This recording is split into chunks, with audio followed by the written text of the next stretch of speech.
What it is, everybody. Broadcasting today across dimensions, across formats, using all of the latest technology. So, welcome. If this is working properly and you are watching on the YouTube channel called Lift the Veil, or the other YouTube channel called Lift the Veil, it may be confusing. So, I'm broadcasting from the same place on my old channel, where you may be seeing me for the first time in a long time, because I had started broadcasting on my old channel, which was resurrected from the dead when they started restoring channels. So I think the proper thing is to invite you to the party and have it all in one place. The only weird thing is, well, we'll see. I was getting about as many people tuned in on my channel with 15,000 subscribers as I was on my channel with 100,000 subscribers. That's just one of the oddities of YouTube's algorithm. So anyway, and the other channel is monetized, which means the algorithm might like me more. And now we are broadcasting vertically for YouTube, which I believe makes it come up in YouTube Shorts. So, hey, Kira D, I can't tell based on the chat where you are, but if you're on the channel with my face, my AI face, I guess we're migrating, but I'm allowed to broadcast on two at once. I asked Gemini, and he said it was legal. I didn't know it was legal. So thanks, Kira D. I've been back for about a week doing shows daily on the big channels. So you can catch up on all of those, which I recommend, by going to youtube.com/lifttheveil. That's the channel with 100,000 subs, almost. We'll see if we ever get there. We lose subscribers every day and we gain subscribers every day. So we'll see. But anyway, welcome. Hope everybody's doing well. Enough about technical stuff. Big news today. Big show today. Very exciting. Not really a slow news day. Pirate Justin, great. You tuned into the vertical shit. Great. It's a new feature on StreamYard where you can broadcast vertically and horizontally at the same time. Like I said, interdimensional. King Ravana's on the vertical stream. FOMO TV says, big show. Yeah, I try to imitate Nick Fuentes. That's where I get all my ideas for the show, by the way. We watch Nick Fuentes, and then we just regurgitate, rinse, repeat every day. Big show. Epstein files. So Epstein files got released. I was debating which title to go with, but I asked Gemini. That's my friend who I'm working with the most now, rather than ChatGPT. I asked which title would be better. I was going to go with the Marjorie Taylor Greene story. And I'll play you the clips of that. We'll play you clips from Marjorie Taylor Greene and Thomas Massie today, who were the few Republicans who pressed this thing forward. It required 4. It was MTG, Massie, Nancy, is her Mace? Is her first name Nancy? I don't know. Maybe I'm thinking of Nancy Grace. Mace, and one more. Another woman, I believe. Another woman. So Massie was the only Republican male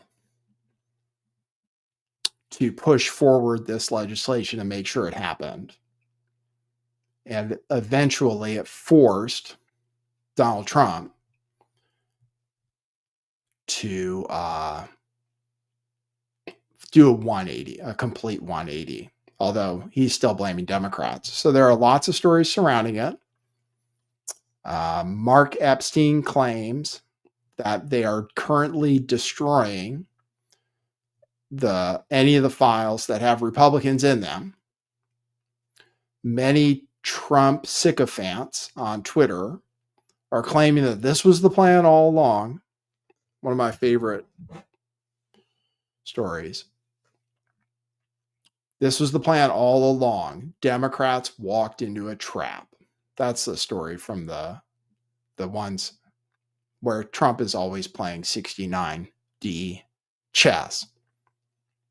He really wasn't opposed the whole time to the Epstein files coming out. That was just an act to get Democrats to beg for the files to come out so that at the last minute, after fighting it the whole way, breaking up MAGA, basically, by threatening Marjorie Taylor Greene and Thomas Massie, after all of that, he says, oh yeah, everybody should vote for it. And people are saying that was the plan all along. Democrats walked right into it.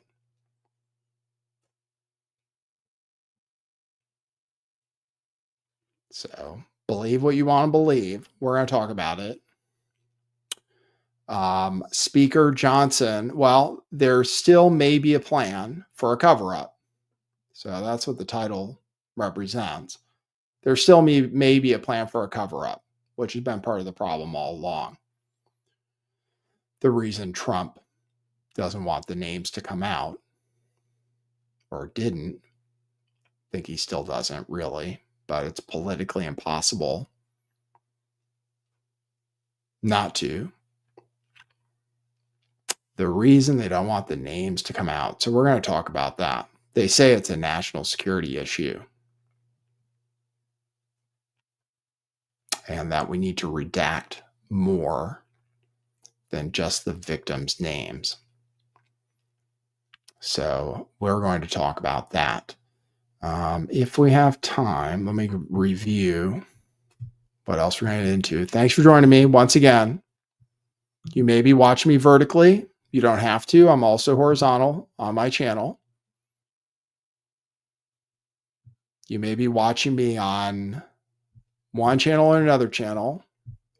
We have to try to pick one. I don't know who's tuned in where.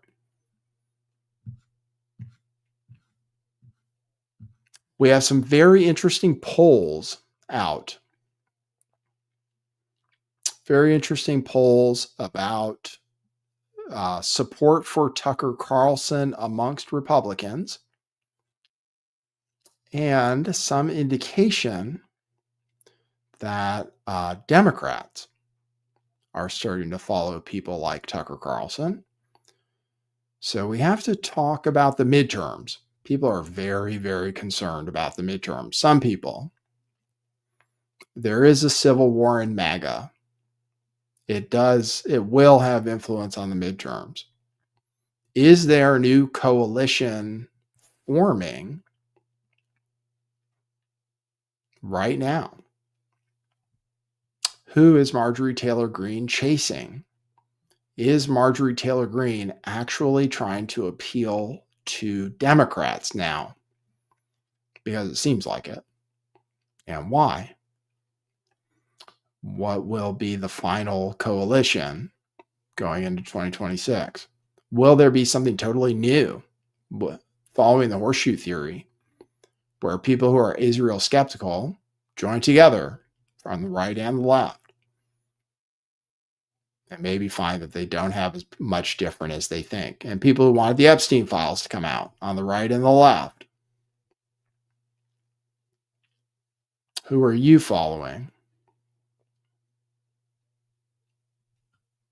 Who are you following? I started watching the Young Turks myself because they're talking about Israel, Epstein, and they're following the drama going on in the Republican Party, which is all very interesting to me. Anna Kasparian is kind of based. And she watches Candace Owens regularly, she says. So what is going on? Who watches Nick Fuentes? He's hated Trump for a while now, much longer than most people.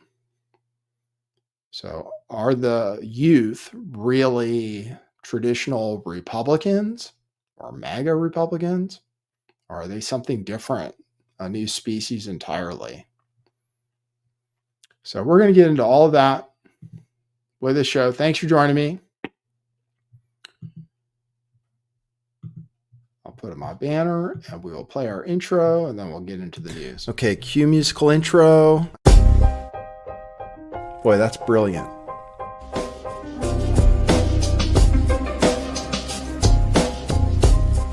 I do think some things in the world are real. Like you guys. You guys are real. Most of you. Most of my listeners, I think, are not just in my head. I think I have the metrics to prove it. You've taken a leap of faith today. What is that sound? And I apologize if you take offense. I'm a little offended myself. Welcome to our show. Welcome to the future. What it is, joining you live from sunny California. It's a beautiful day today. I'm your host, Nathan Stoltman. And I bring you the news, the real news.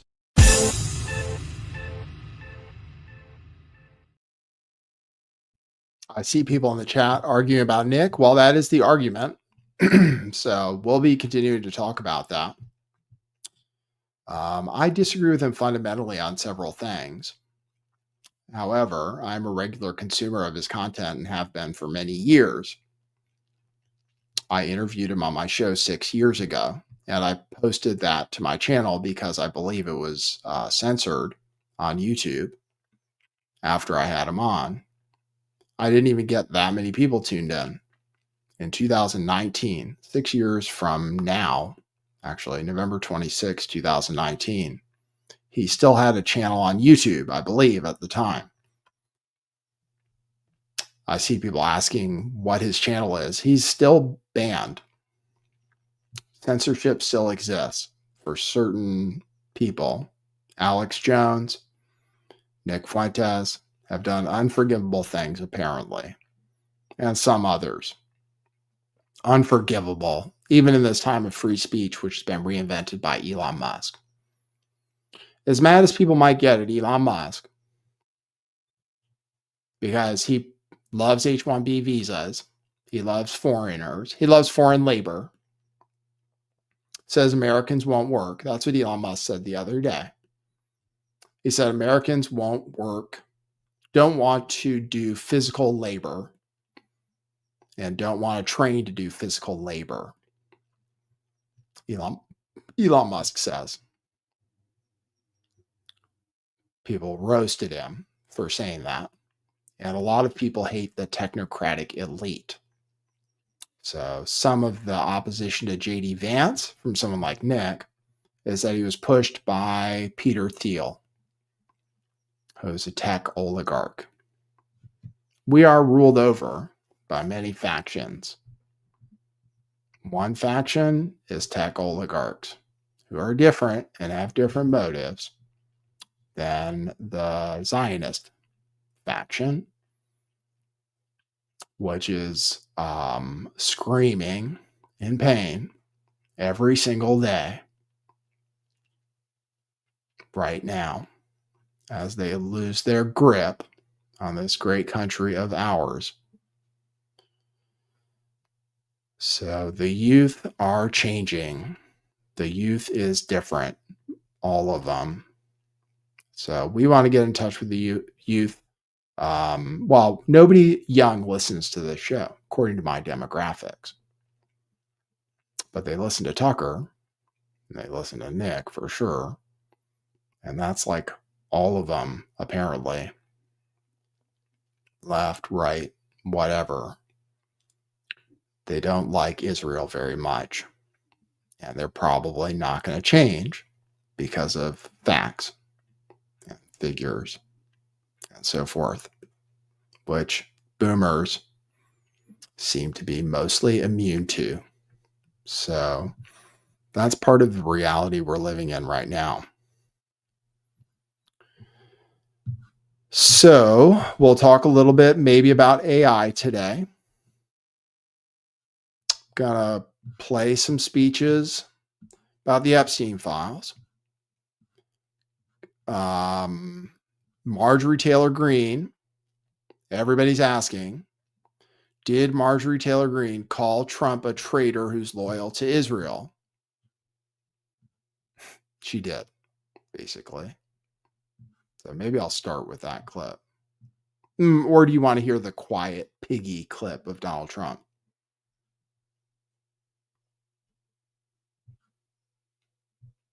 Nettie 1025. Most people didn't see my Fuentes interview, which is why I reposted it, which still has very few views. While most people have Fuentes on and get 1 million plus views, that video still has less than 2,000 probably. And it's not trending or anything, but it's on the big channel, which you are on right now, Natty. So if you subscribe to that channel, I can tell because you're vertical right now. If you subscribe to this channel, then you can find it. I posted it last week. Donald Trump. Do I want to attack him from the left? That is the problem we could get into. He called a female journalist who might be a little like, who isn't skinny, I guess I'll say, no body shaming, who isn't skinny or traditionally gorgeous, a piggy, while he was on the plane because she asked him about Epstein. So let's start with that. We'll start with Trump calling a reporter a piggy. You can decide if that's acceptable or not. See, this is why people voted for Trump, even though they find him, like a lot of moderates find this kind of behavior upsetting, but they still vote for Trump and they like hold their nose or whatever because he's fighting back against the system. This is what people keep saying. He's our only hope. He's the only one who can fight back against the system. And I can respect that. Let's see. Should I do it this way? Will this video be big enough? Decide. You have to decide if you want to see my head more or my head less. But let me play this. Yeah, Jennifer, go ahead. Go ahead.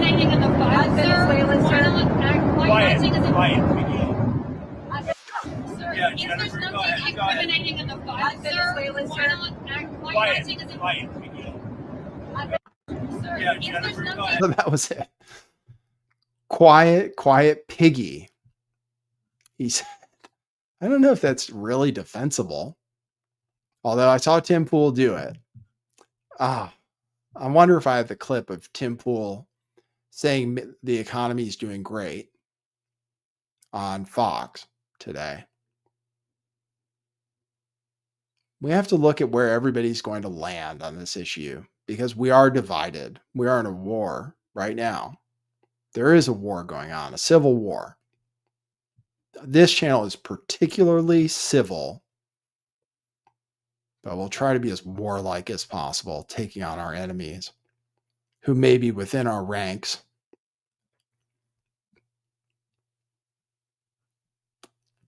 I am opposed to those accounts that reflexively defend Donald Trump. I find them ridiculous. Even though he's gone back on most of the things he used to talk about, like H-1B visas, which he used to be opposed to.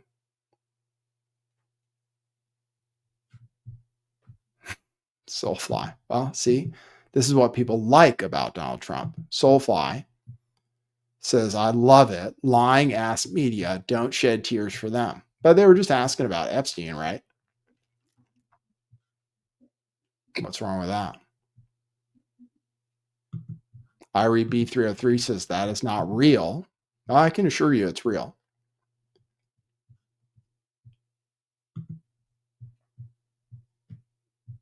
I can assure you, he really did do it. It's been widely reported on. Tim Pool made a video saying that was appropriate thing to do. I find it a little. Yes, I do have Tim Pool. Since I'm talking about it, I want to get to the Epstein news. But since I'm talking about people reflexively defending Trump,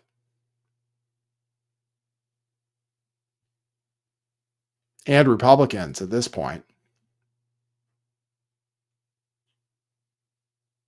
the momentum is all on one side, I will say,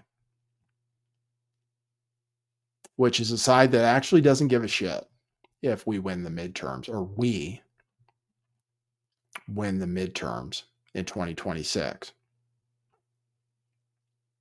Most of the Groypers and sympathizers to the Groypers actually don't care if Republicans win, which is what people are trying to attack them with.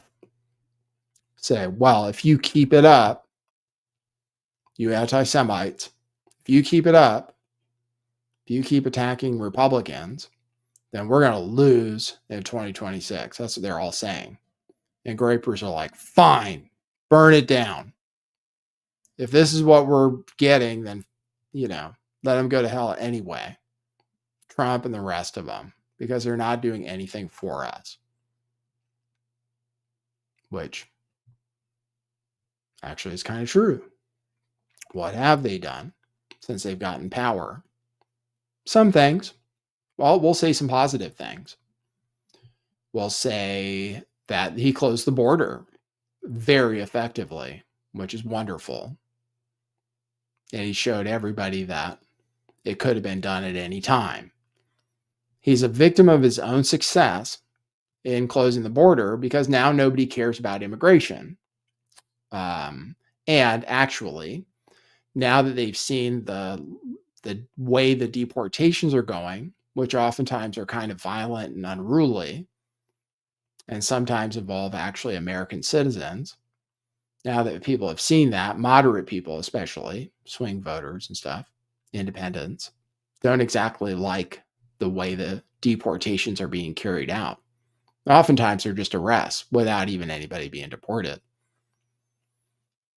So where everybody supported Trump mostly on his immigration policy in 2024 when they voted for him, now actually people are kind of upset with him about how it's being carried out because he promised to go after the criminals and is kind of going after everybody, like people in Home Depot parking lots, gardeners, and so forth, which a lot of people actually don't like. But yeah, the closing the border, it's too bad because if it's hard to tell people, hey, Democrats are going to open the border again when it's closed now and everybody's like not worried about it anymore. But anyway, here's Tim Pool saying how great Trump is and how Democrats are screwed. But in my opinion, like if it's today, if the votes are today, Democrats are going to clean up. And actually, according to polls, most young people are socialists now. Most of them, actually, which I can understand. And I've kind of explained on my show why they are. It's a very distressing time. Here's Tim Pool on Fox News. It's sad for me because in 2020, I actually was a very big supporter of the Democratic Party. I donated the maximum to Tulsi Gabbard. She's now a Republican alongside Trump. I hear Trump talking about tariffs. I understand this. I am a business owner. I own a skateboard company. We make all of our products in America, and I know what it means for an industry to outsource those jobs. And I agree with these tariffs because it's been a godsend for the manufacturing in this country, real Americans to get work, to benefit our culture.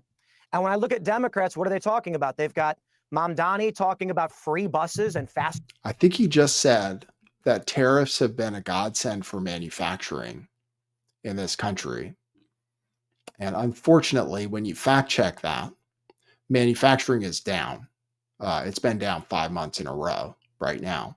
And a lot of business owners blame that on tariffs. So manufacturing sector is actually down over Trump's term. It's not doing well. He promises it will do well. after the $21 trillion in investments he keeps talking about manifest themselves. But right now, they're not doing that great. And actually, they blame tariffs. And actually, the Trump administration admitted that tariffs made things more expensive. And now they're having to cancel tariffs to try to make things cheaper. So he's kind of factually wrong on that. But anyway, let's hear the argument. This is the argument why Trump and Trump is great, Republicans are great, and Democrats are screwed. Here we go. Work to benefit our culture. And when I look at Democrats, what are they talking about? They've got Mamdani talking about free buses and faster buses. He has no authority to do that. Chuck Schumer is infighting with Democrats, but the socialists are likely going to take over that party. I don't recognize them anymore. And it's strange to me that after all of my years, I'm going to be 40 in a few months. The Republicans are the party of the working class and of the manufacturing jobs. I wish we had real political competition in this country, but we just don't. All right, so it looks like the Republican Party may be competing against the socialists. It looks like Chuck's on his last legs.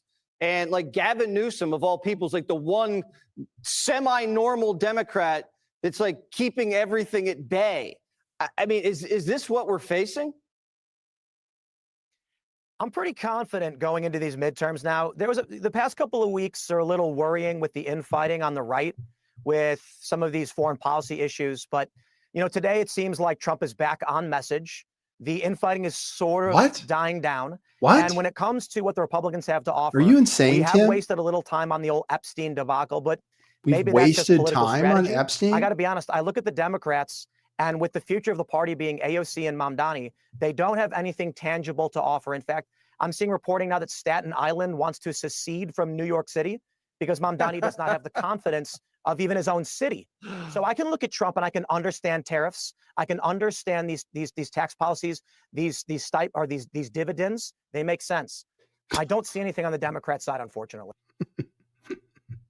I don't know, man. He's out of it. I don't know. I don't know what he's smoking. Manufacturing is just not doing better. So I don't know why he'd say that. Tariffs haven't made manufacturing better. Theoretically, they're supposed to make things better. Theoretically. But so far, it hasn't been the case.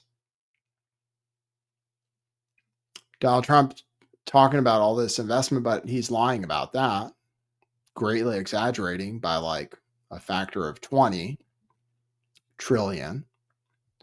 There's maybe been a few $100 billion in investment so far because of tariffs from other countries, investment from other countries. He's claiming 21 trillion.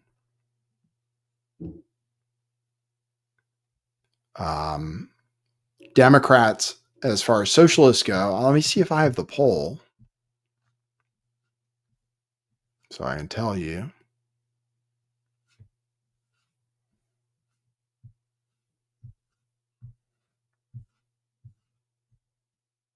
Here, this is the poll from Rasmussen Reports, which actually has been back when I was tracking polls to wager on elections, because I've been over the course of my betting on politics, very successful betting on politics, particularly the presidential election. Rasmussen, back in the day at least, was the most accurate. They were the only ones in 2016 that said Trump was going to win. They're a right-leaning polling organization. That guy, who I follow on Twitter, Mark Mitchell, I guess is their head pollster, he's giving Trump a lot of warnings lately. So we're going to talk about a number of his polls today.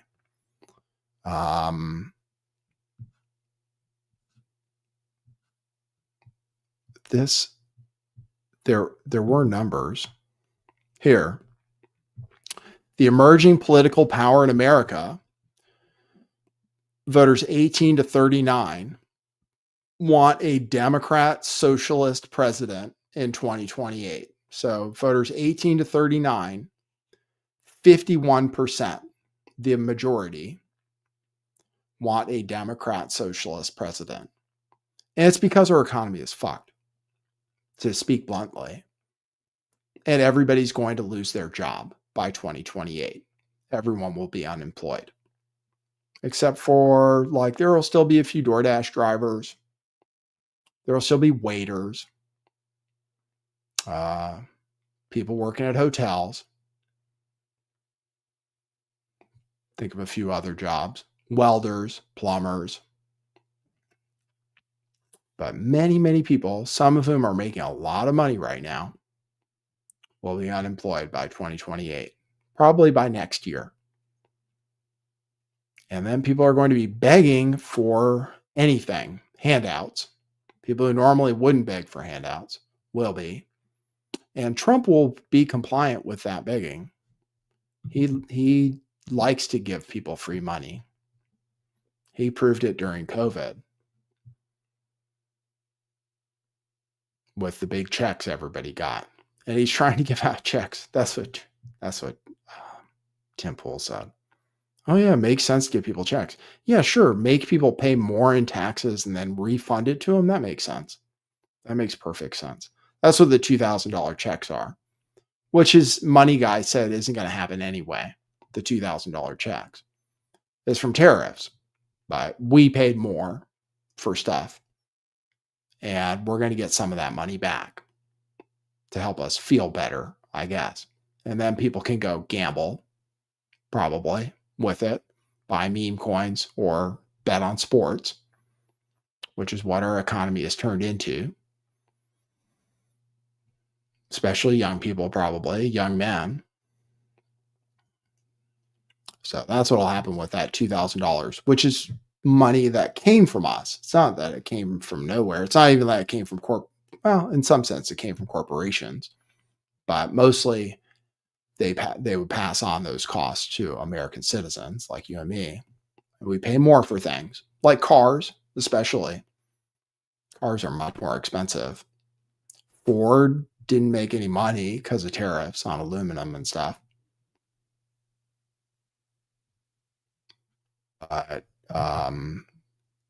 Republicans probably shouldn't assume that it's going to be easy to beat socialists. They shouldn't assume, oh, it's great Mamdani won because people are going to hate him and stuff. Because actually that's what people want. Because everything's too expensive.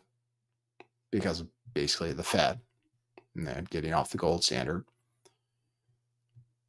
But the pollster also said he did a poll where he was matching up against JD Vance, and in that poll, Bernie Sanders was the only one who beat JD Vance.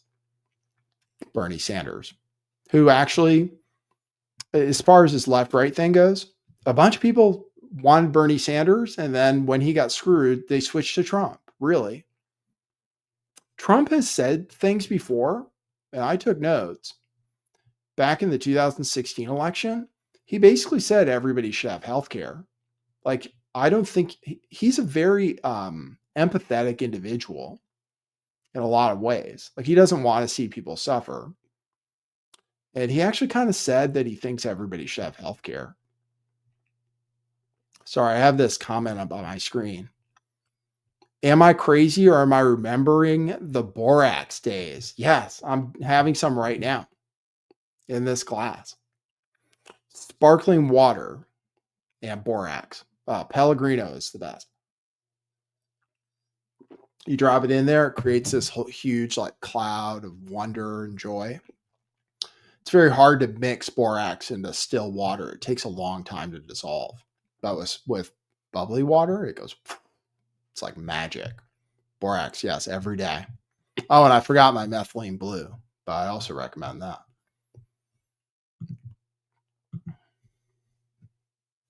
Birdman says he's a narcissist who doesn't care if people suffer. Well, he goes both ways because he did fight very hard not to give people food stamps. He fought extra hard not to give people food stamps. But kind of the Democrats did too, to be fair. Politicians in general. But Donald Trump, no, he ends all those wars because he doesn't like to see people dying. I believe that. And the way he acted during COVID, he wanted to give out huge checks, Like when people wanted to give out $2,000, he wanted to give out $5,000. You know, he's not a small R Republican. He doesn't necessarily believe in like limited government or any of that stuff necessarily. And he wants low interest rates. You know, he just complains about that all the time. He says he's going to save people money by lowering interest rates, which just makes inflation go up more. So he's a real estate guy. But anyway, that's it about socialism. All right, we should get into Epstein probably, unless I have any more about what I've just been talking about. This is a stream of consciousness show.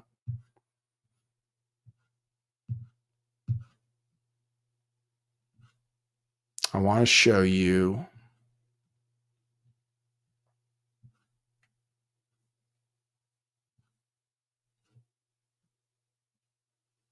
I have news about Charlie Kirk too. If I was covering Charlie Kirk, that's how you really get into the algorithm. Candace Owens.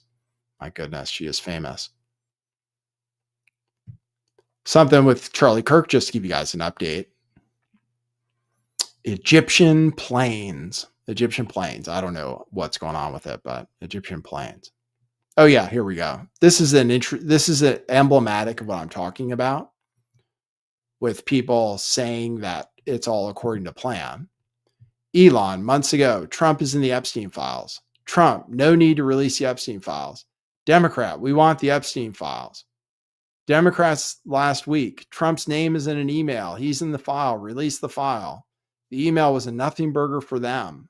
Trump, okay, release the files. Democrats will be in for a big surprise. And now Trump and Elon are dancing together as if that was all part of the plan from the beginning. I don't think Trump is worried. You know what? I want to distance myself from people who are calling Trump a pedophile who is involved with Jeffrey Epstein, because I did a lot of research on Epstein and the original accusations and stuff. And Trump's name doesn't come up as a perpetrator.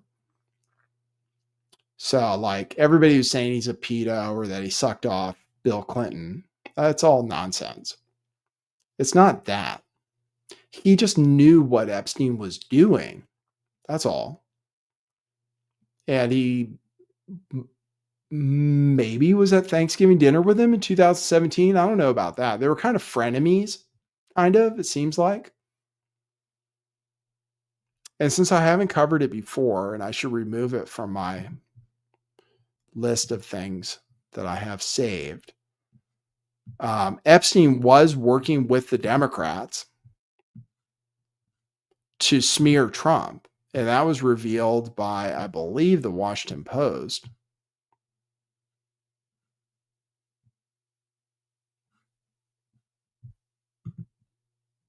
So I'll show you that, just so you know that I understand. Epstein was kind of working with the Democrats.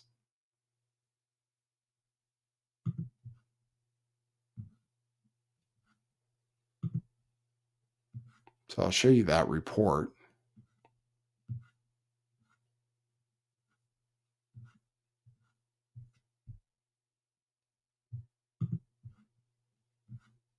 One moment, please. Here it is from the Washington Post.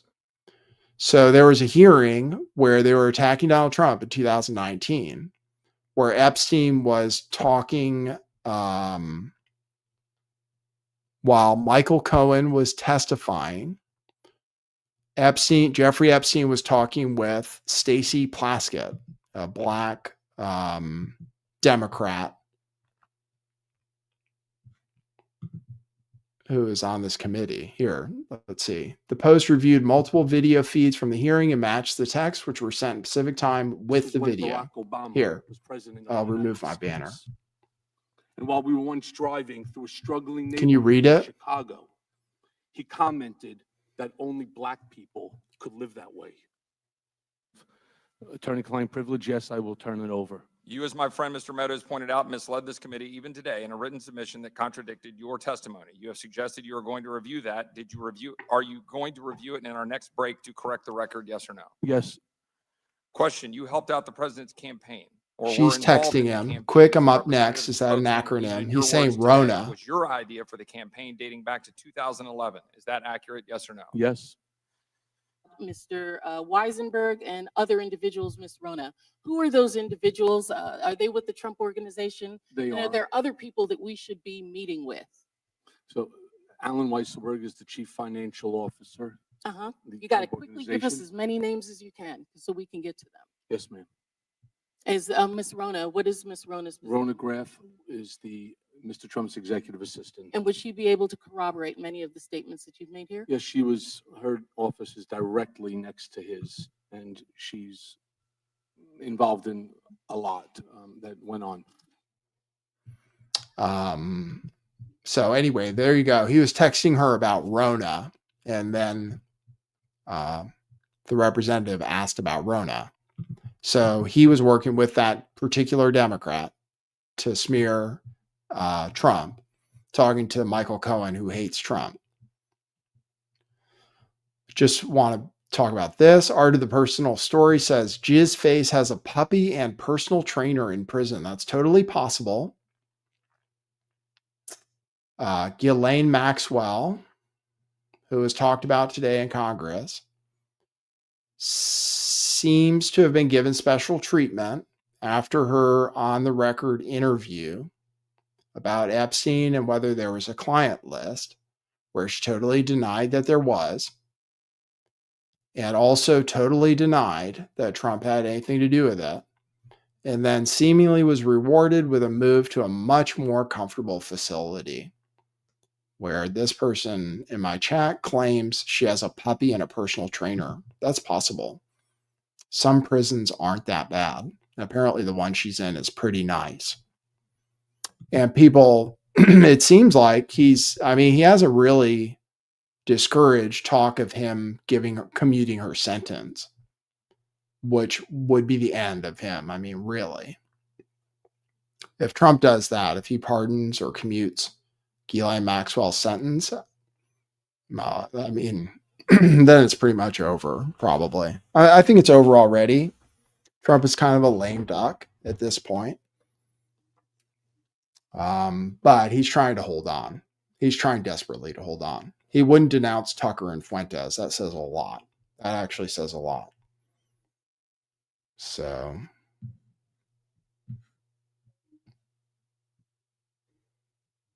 Be More Busker, you're on the old channel. I've been back. Check out my new channel. I guess I can broadcast on two channels at the same time for a while, but everybody might as well be together. I think that's probably better for the algorithm and everything.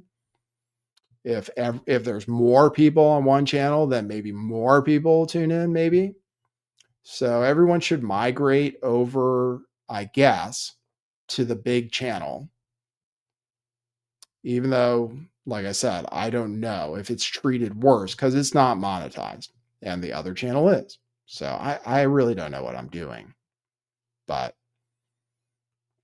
I'm assuming it's better to get everybody on the big channel, and then it'll be easier for me to get guests when they see that I have 100,000 subscribers instead of 15,000 or whatever. But actually, that's the thing about having subscribers. So you can have a lot of them, but if you don't keep talking about the same stuff or people lose interest, then it's not like you necessarily get more people tuned in just because you have subscribers. You have to keep bringing the heat, as it were.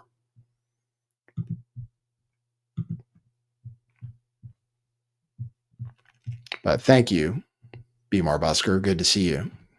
All right, so that's that on Epstein. Now,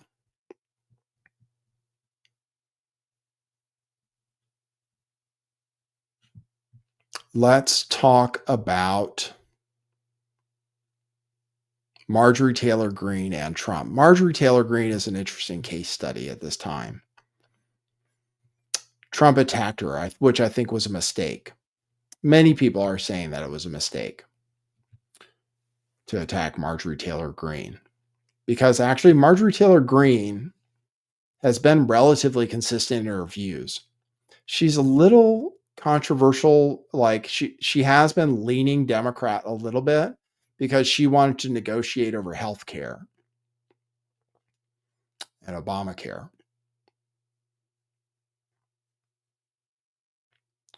So that is a little different. And she's going on to liberal shows. She went to CNN to kind of cry about being targeted by Donald Trump and that her life is in danger, which Megyn Kelly has now done too. Megyn Kelly says her life is in danger. She blames Mark Levin. Marjorie Taylor Greene says her life is in danger. But to be honest, all of our lives are in danger all the time. Not me, because I'm not that popular. But people who are, Tim Pool constantly gets swatted, which is always dangerous. Nick Fuentes had someone come to his house with the intention of killing him with a gun and a crossbow. And you don't see those people complain so much about it.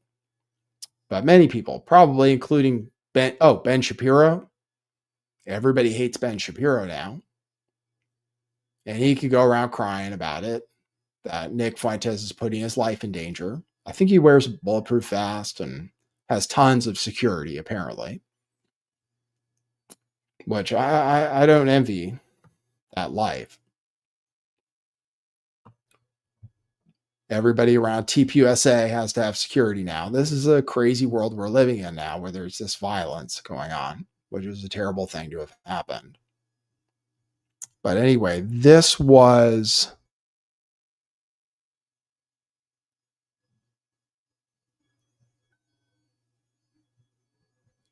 Taylor Greene. Let's see. The most hurtful thing he said, which is absolutely untrue, is he called me a traitor. And that is so extremely wrong. And those are the types of words used that can radicalize people against me and put my life in danger. So that's her saying that Donald Trump put her life in danger. Now he's attacked a lot of people. He said worse about other people too. So now I'll show you Marjorie Taylor Greene today saying that Trump's a traitor. Or did she? Let's see. See what you think of this.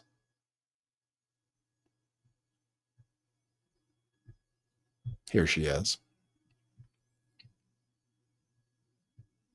This is Marjorie Taylor Greene. That's what we did by fighting so hard against the most powerful people in the world, even the President of the United States, in order to make this vote happen today. I was called a traitor by a man that I fought for 6 years for. And I gave him my loyalty for free. I won my first election without his endorsement, beating 8 men in a primary. And I've never owed him anything, but I fought for him for the policies and for America first. And he called me a traitor for standing with these women and refusing to take my name off the discharge petition. Let me tell you what a traitor is. A traitor is an American that serves foreign countries and themselves. A patriot is an American that serves the United States of America and Americans like the women standing behind me. And I want to tell you that this only became possible today because the American people whom we serve as representatives here in Congress demanded that this vote happen, and they put more pressure on every single elected politician in this city than has ever been put on them. And today you are going to see probably a unanimous vote in the House to release the Epstein files, but the real fight will happen after that. That's true. Trump says after the Epstein files come out that nobody should really talk about it. But I have bad news for him because it's all anybody's going to talk about probably for a while. Because I've seen how the algorithm responds. I've seen people build their entire channel talking about Jeffrey Epstein every single day because people can't get enough of,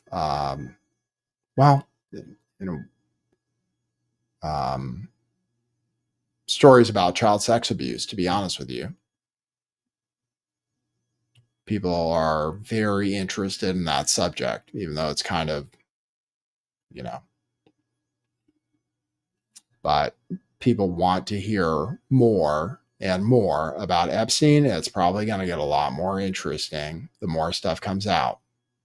Larry Summers already got burned. Larry Summers already got burned yesterday. He's the first victim because I guess Trump decided to release something about Larry Summers that was in the files where he was talking to Epstein about how he could have an affair with like somebody's daughter who worked for him. And apparently maybe they were Chinese too. So he's like hidden himself in disgrace, which a lot of men will be doing after the files come out. And that's why the Republicans still want to cover it up. Let me just play again what she said about Trump. Refusing to take my name off the discharge petition. I fought for him for the policies to be free. I won my first election without his endorsement, beating 8 men in a primary. And I've never owed him anything, but I fought for him for the policies and for America first. And he called me a traitor for standing with these women and refusing to take my name off the discharge petition. Let me tell you what a traitor is. A traitor is an American that serves foreign countries and themselves. Yeah. A patriot. There you go. A traitor is someone who serves foreign countries and themselves. I think that's definitely a dig at Donald Trump. Because you could argue those things. And the foreign country, of course, that she's talking about is Israel, which Laura Loomer assumes is what she's talking about. MTG, when pressed on it, will say she means it could be any foreign country, but everybody knows she's talking about Israel. So anyway, she is definitely throwing shade at Trump still, because I don't blame her. Laura Loomer is enraged. She says Marjorie Taylor Greene is now blaming the Jews for President Trump calling her out. Well, why did Donald Trump want so badly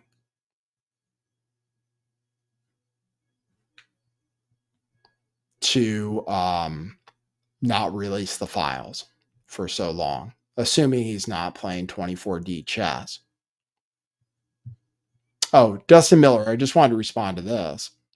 Dustin Miller 2775, who may be a griper, you can respond to that, says we need to get the women out of government. I disagree. Actually, I disagree about a lot of that stuff. Without the Republican women that signed the petition, because it was 3 women and only one male Republican out of all the male Republicans in the House signed this Epstein petition, and every single one of them was required. 1 man and 3 women. And arguably, without those 3 women, it would have remained buried forever.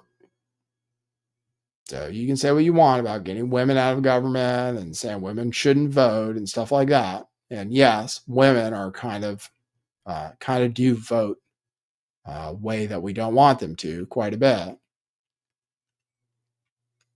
But, women win elections. People vote for them. We can't stop them from running. It's just like telling them to stop working if they want to work. If they want to, certainly up to them. We can't do anything about it. We live in a different kind of world than we used to. And we're never going back. We're not going to get the Jews out of government, ever. And I don't recommend trying or saying that you want to. Muslims are going to be allowed in government in this country. So, but I understand that is a Groyper philosophy which I challenged Nick on myself. So, not saying I'm not white knighting or anything, but there is value to the opposite sex. And in any case, you're not going to win elections without some women.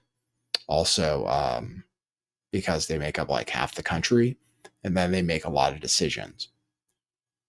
So,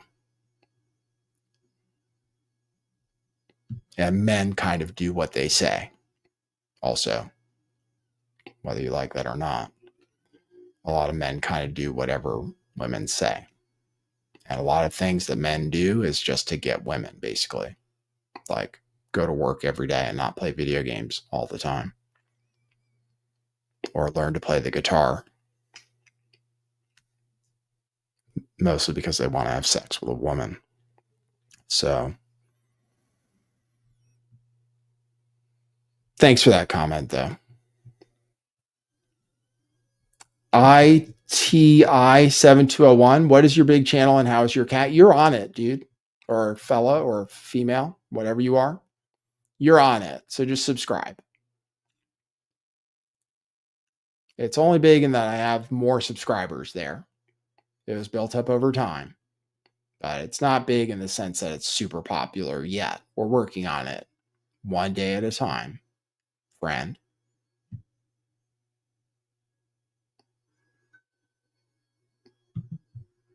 D. Roby says, why do you think someone holding a dual card should be in our government? Yeah, that's problematic.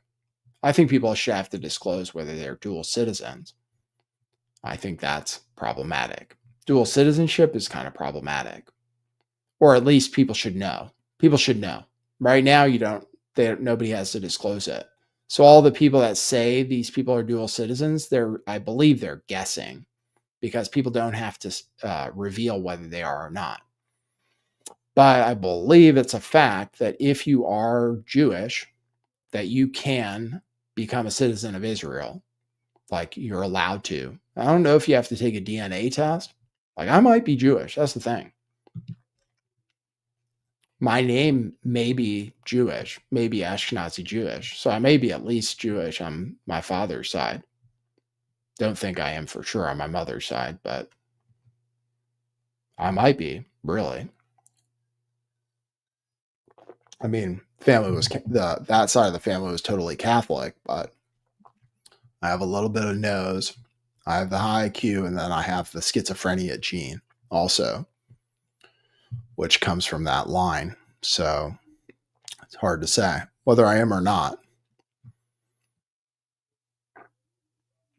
Another clip from Marjorie Taylor Greene. Let me play that. If you want to support the show, by the way, I really appreciate it. You can give me super chats on one of my channels, the other one. You can give me coffees by going to buymeacoffee.com/lifttheveil, and I will read your comment on the show if you leave a nice comment. You can also buy t-shirts, which are on closeout sale, like liquidation sale right now on our website, which is scrolling across the bottom of the screen on the horizontal thing and the top of the screen on the vertical, truthclothing.io. I'll take a short time to grift. These are the shirts. They're super high quality. This is from our shop, which we created. Super high quality. Everybody loves the quality, the comfort, the softness, and the durability. They're way underpriced, $10 and $5 mostly. We have these question everything shirts, which have been incredibly popular. So buy them while we still have your size in stock. $10. I mean, you can't go wrong. Most people buy multiple shirts since they're so cheap. So the intention is to sell out entirely and close the business, actually, because it was costing me more than we were making since I haven't been on the air and stuff. So get them while you can. Truthclothing.io. It's a great deal. Okay. And go to buymeacoffee.com/lifttheveil and drop coffees.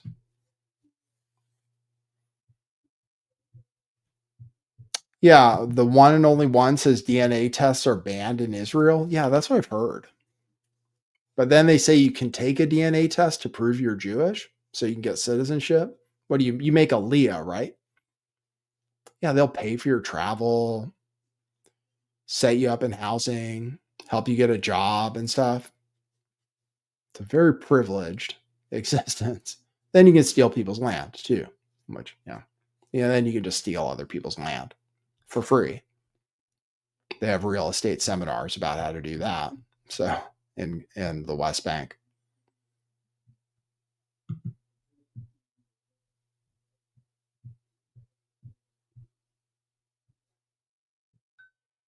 All right.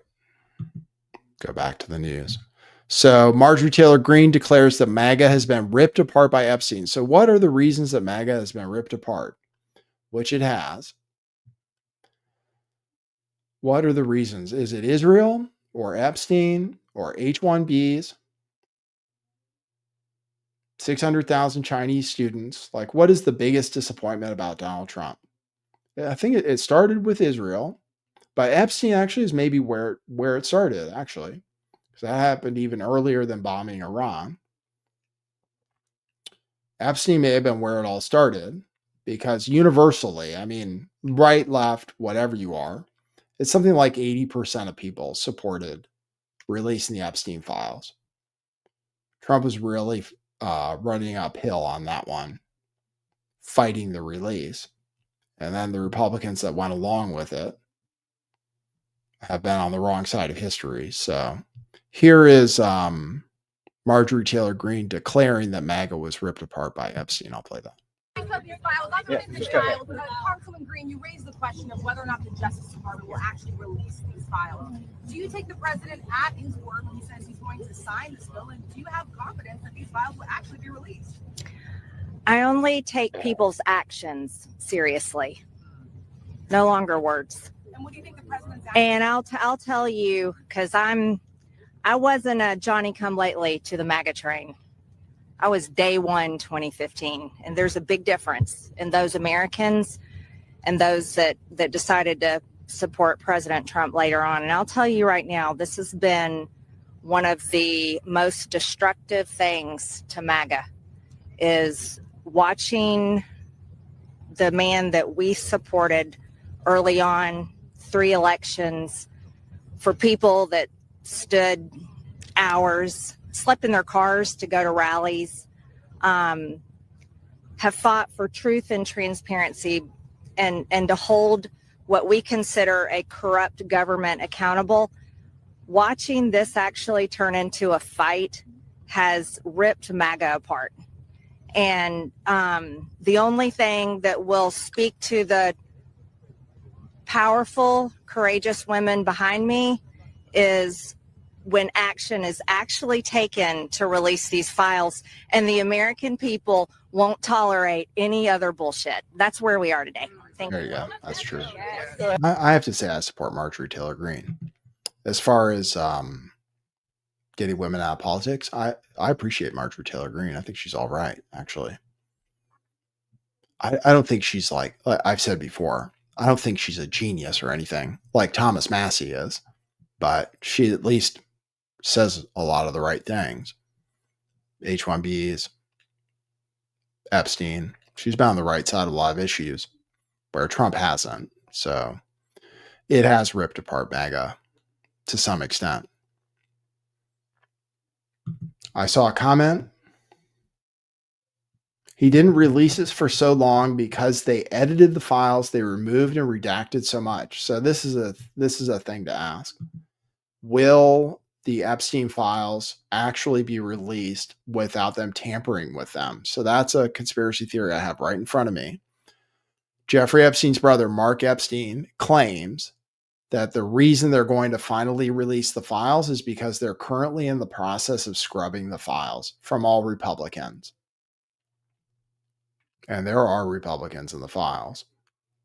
I mean, I know at least one, Governor Richardson, who went to the ranch. New Mexico? Was he governor of New Mexico? I was thinking Arizona, but he's definitely implicated. Virginia Giuffre talked about him quite a bit. He was a Republican governor. Wexner, I don't think he's a Democrat. Wexner, I mean, hardly anybody's talking about it, but he's in there. He's accused of some heinous stuff, actually. It's going to be very difficult for a number of people. But here's Mark Epstein. This is his claim. What I do want to talk about is I've been recently told the reason they're going to be releasing these things and the reason for the flip is that they're sanitizing these files. There's a facility in Winchester, Virginia, where they're scrubbing the files to take Republican names out of it. That's what I was told by a pretty good source. What I do want to talk about. There you go. Sorry. Was he a Democrat devotee? I'm sorry. Was Richardson really a Democrat? Okay, I'm sorry. Maybe I could be mistaken from time to time. There are others, though. Donors. It's going to be some donors. The reason Trump fought so hard, okay, this is basically the crux of it, is that there are going to be people named who maybe didn't do anything wrong. Pretty much. Like there are going to be people named, like Trump, who maybe didn't have sex with underage women. And then there are going to be people named who did. And people aren't necessarily going to know the difference. So Trump and Republicans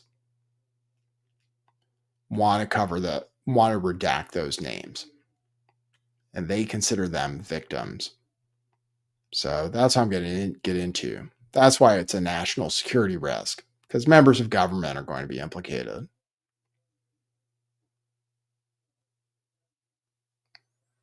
So this is it right here. Thomas Massey tweeted, "This is how Speaker Johnson plans to protect perverts who went to the rape island from embarrassment. Do not let the Senate add an amendment to avoid disclosing those rich and powerful men who have evaded justice for so many years." Is Johnson calling all victims non-credible? So here's the sign here. Dangers of the discharge petition.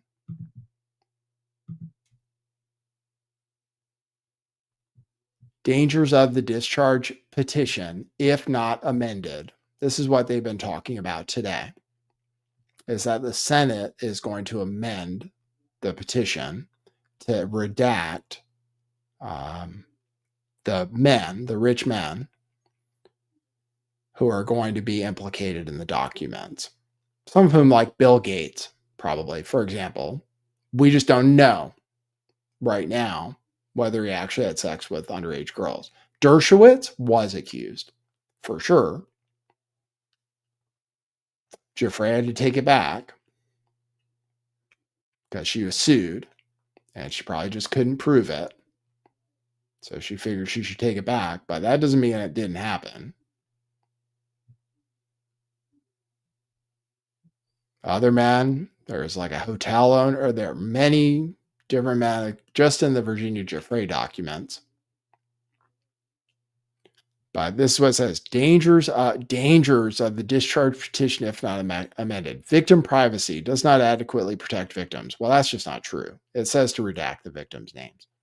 Innocent persons risks disclosure of non-credible allegations, creating new victims. That is the reason that Trump has been fighting so hard, I believe. And that Republicans have been standing up to him because they're donors, I believe. I don't think it's just going to be Democrats.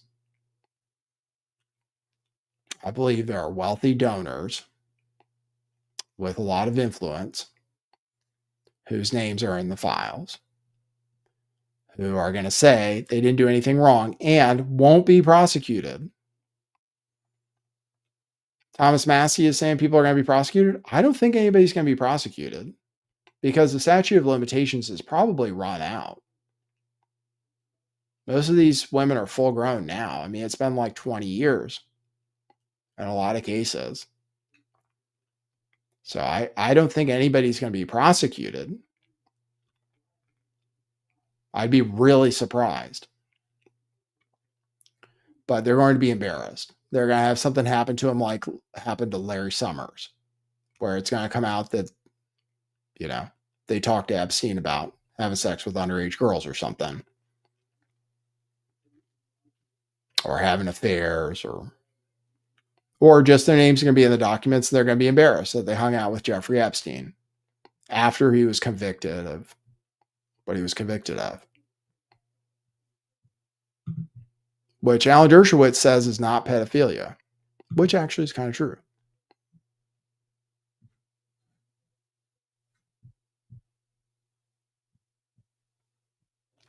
Which actually is kind of true, which Megyn Kelly talked about too. Jeffrey Epstein was convicted, according to Dershowitz, of having sex for money with a 17-year-old. 17 years and 10 months is what Dershowitz said. I can play that for you since I'm talking about it.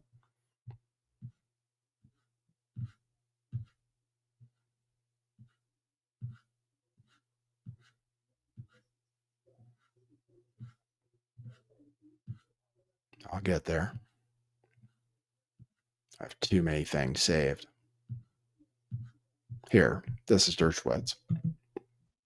Well, let me give you an example.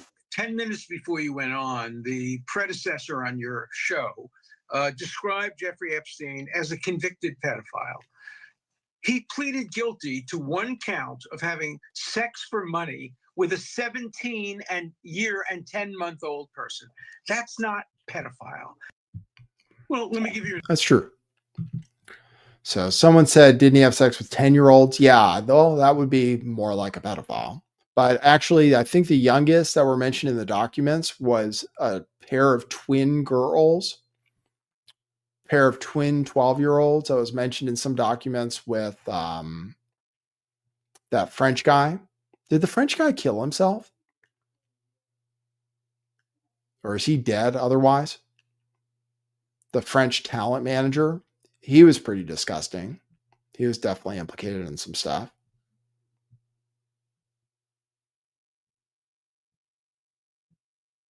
That black model was also kind of hanging out with Epstein. And it was her boyfriend, I think, who was accused of maybe having sex with some of these girls.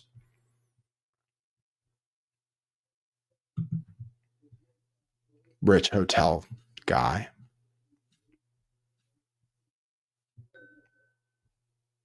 Let me talk about Massey. His speech where he basically goes after Republicans. Massey basically went on the floor today to attack Republicans, and he actually said they were on the other side of the aisle. But I kind of don't blame him. I mean, Republicans should hang their heads in shame to a certain extent. Why didn't more, if they all voted for it when it came down to it, because it passed 417-1, I believe I'm right. It was nearly unanimous, all because Trump gave them their blessing. But actually, a bunch of them were going to vote for it anyway, even before Trump gave the blessing. He knew he was going to lose, and he knew he was going to lose like 100 Republicans because Republicans were too scared because of their actual constituents to vote no if they actually came up for a vote.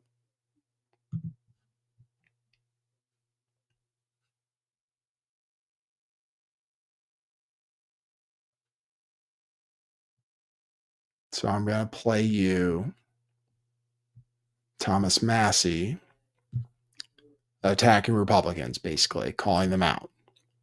So I'll play you that. Let me get Gentlemen from Kentucky. I think it's around here. Been I think it's here. Geography. Of course it does. We have a specific. Hold on. Oh, shit. I just fucked up. I think I have it saved again, fortunately. Oh, no. Oh, yeah. Oh, damn.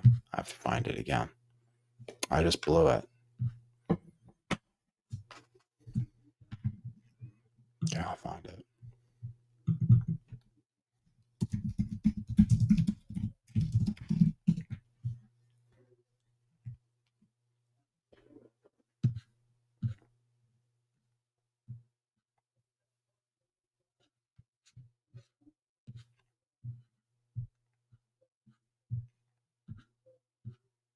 Looking. Oh, I tried so hard. There it is. Excellent. I'll do this. I'll get back to this page. It should show up right at the top.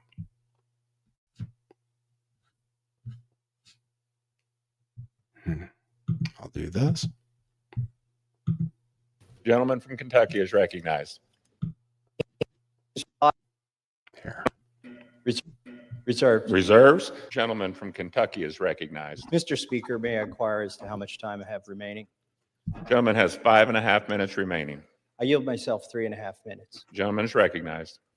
Mr. Speaker, all that is necessary for evil to prevail is for good men to do nothing. And we've had a lot of good men doing a lot of nothing on the other side of the aisle until we did something. 3 brave women. He just said on the other side of the aisle, but actually he means his side of the aisle.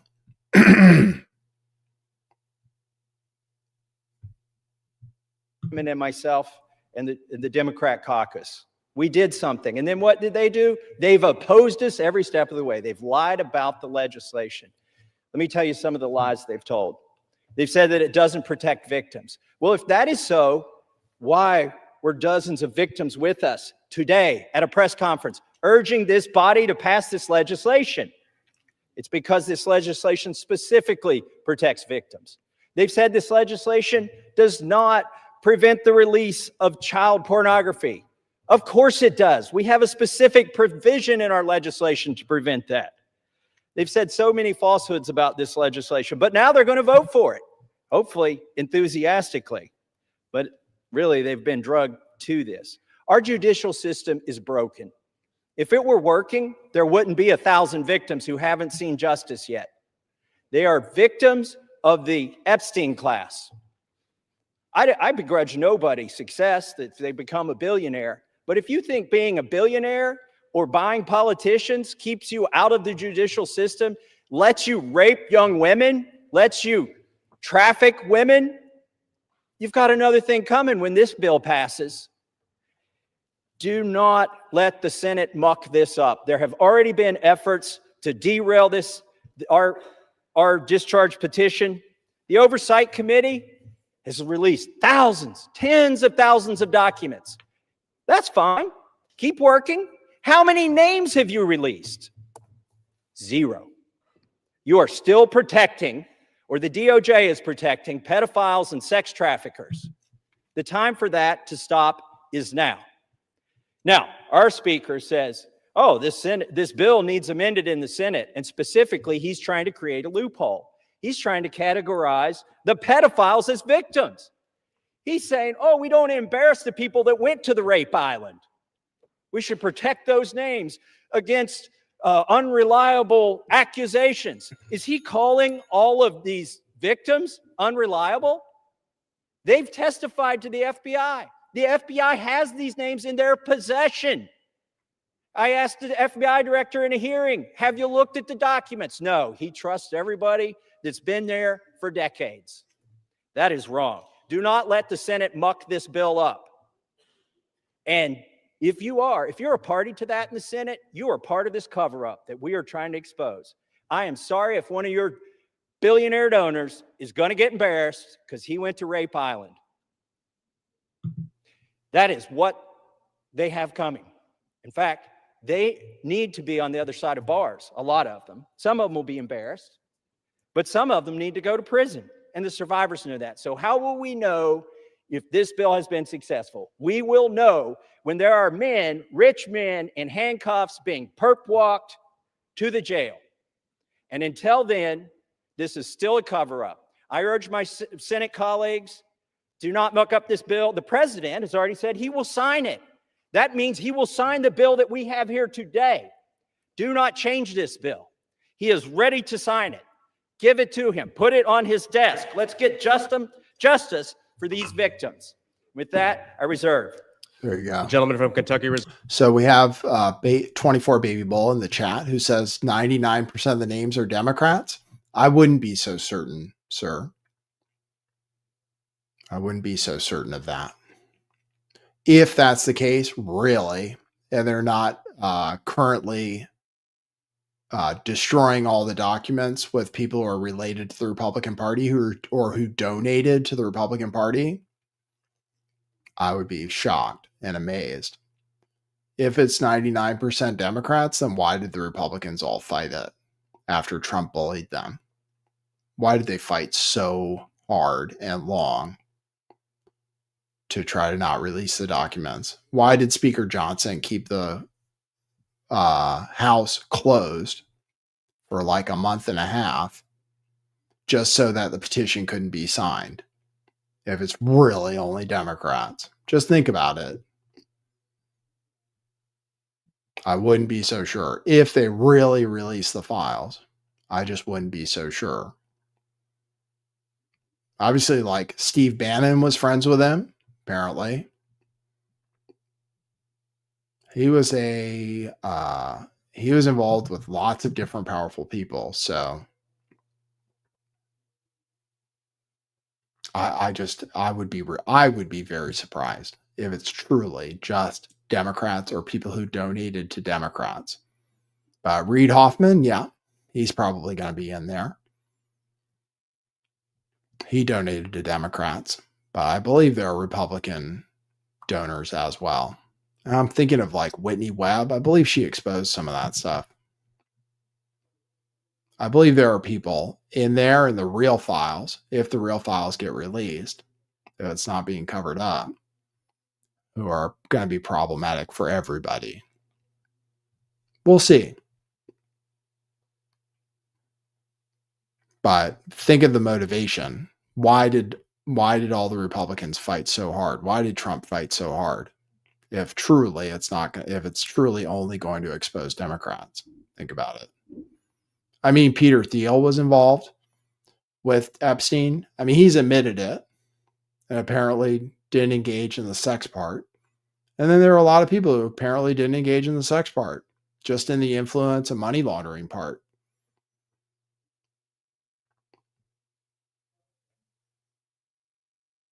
Or the influence game part.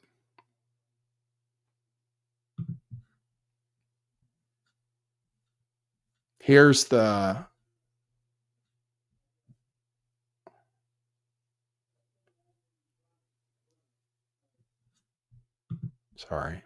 Here is the part that's in the headline for the show today.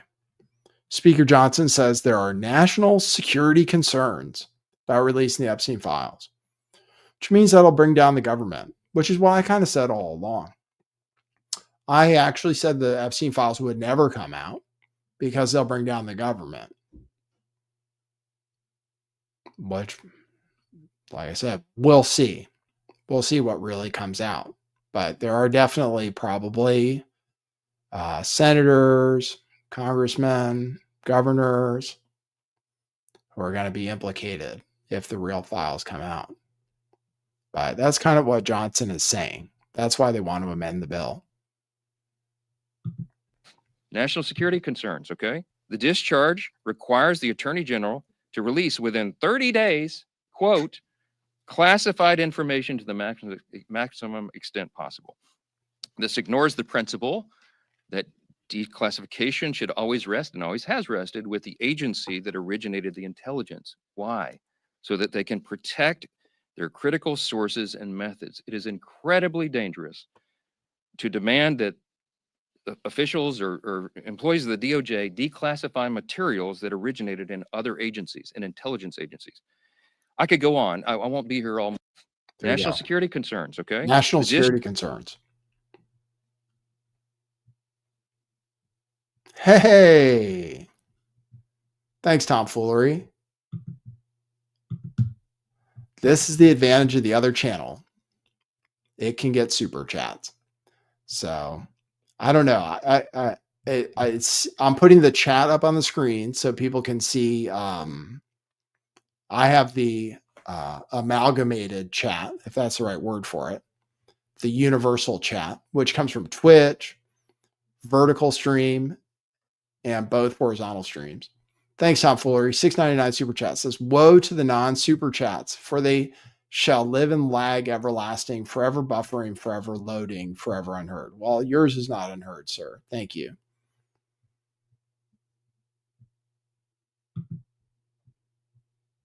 Yours is not heard. Thank you for the super chat. I appreciate it. It'll be a long time before they allow. There's harmful content on this channel, according to YouTube still. Here we go. Here is an Epstein survivor kind of claiming that it's not just going to be Democrats. Okay. So here's that. It is also not a hoax. We are here as American survivors of a man who used his wealth and power to hurt young girls and women. The world should see the files to know who Jeffrey Epstein was and how the system catered to him and failed us. Emotionally, this process has been distressing. First, the administration said it would release everything and then applauded President Trump for that. Then it fought to release nothing.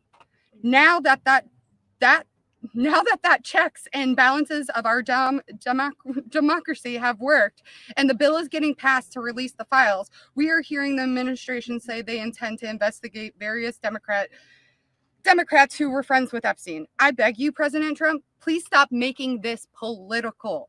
It is not about you, President Trump. You are our president. Please start acting like it. Show some class, show some real leadership, show that you actually care about the people other than yourself. I voted for you, but your behavior on this issue has been a national embarrassment. It is time to take the honest, moral ground and support the release of these files, not to weaponize pieces of the files against random political enemies that did nothing wrong, but to understand who Epstein's friends were, who covered for him, what financial institutions allowed his trafficking to continue, who knew what he was doing, but was too much of a coward to do anything about it. There you go. You heard the women behind her kind of all agreeing when she called out Donald Trump for making it political and saying that it was an embarrassment because of what Trump did. I'm not going to argue with that. I don't, like I said, this 2090 chess. I don't think so. I think there are good reasons that Trump didn't want it to come out. And he says when it does come out, he doesn't want anybody talking about it for a very long time. Thanks, Gloria B. 199 super chat. Appreciate that. It's been many years, Nathan. Look at that. Years. Good to see you. We are around the 10-year anniversary, in fact, of the establishment of the original Lift the Veil channel, which it looks like they took down all my videos, mostly. Looks like they pretty much took down all my videos. It says, I think when I clicked on it, it said there were like 67 videos or something. I think I did thousands over 10 years. Pretty sure. About a lot of different stuff. So they mostly scrubbed the history on this channel, which they restored. So, but in any case, there you go. That's from the victims. They actually ran a commercial during the football game last night. The Epstein victims did. So they've been very upset with Donald Trump.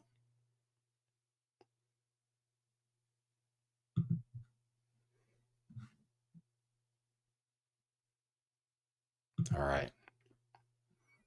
Here's a meme. If releasing the name of pedophiles on the Epstein list threatens U.S. national security, says Jim from The Office, we are being ruled by criminals. So I looked at the comments under the Mike Johnson stuff. They said, bring it down.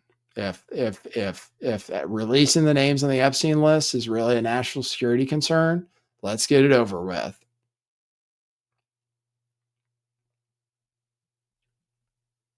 So here we are. So we'll see. We're going to be reporting on it quite a bit. Let me see if I'm done talking about Epstein.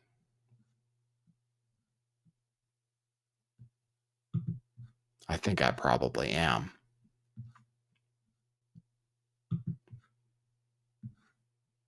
Oh, here we go. As far as them amending it in the Senate, which Speaker Johnson was really pushing for, and obviously they even drew up printed material to say why it was so important that this bill be amended.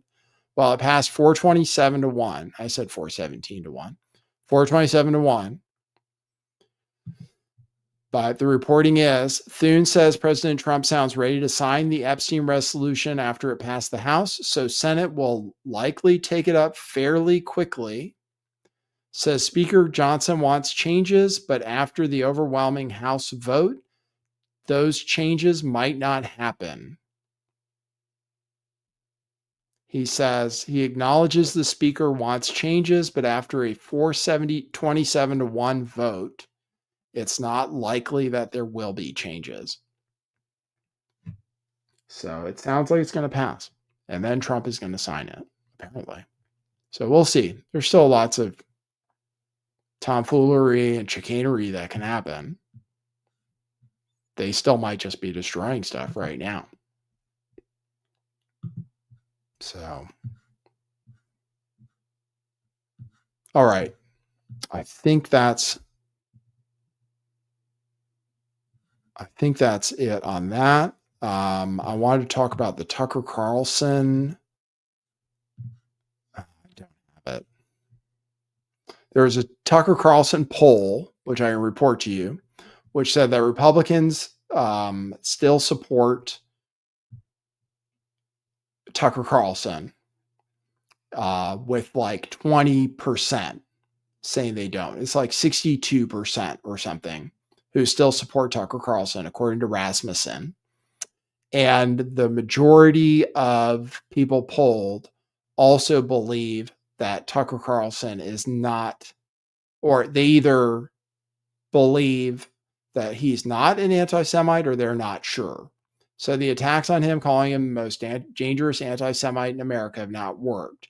And according to the pollster, he's also picking up Democrats and independents right now. So Tucker Carlson, the attacks against him have not worked. And I believe his audience is probably still growing. So, and he's forming a new coalition, which now includes Democrats, which I think would probably be a good thing. If you're bringing people over from the other side, Tucker Carlson he's very interesting, Tucker Carlson, but very good, very entertaining.